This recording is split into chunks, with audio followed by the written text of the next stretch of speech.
චූටි පැටවුනේ තව ගේන්න පුළුවන් තරම් ගේන්න. මොකෝ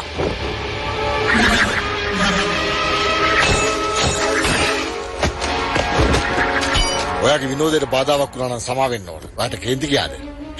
ඔය වගේ කඩා කප්පල් වැඩවලට මම ඕන වෙලාවක සූදානම්ින් ඉන්නේ.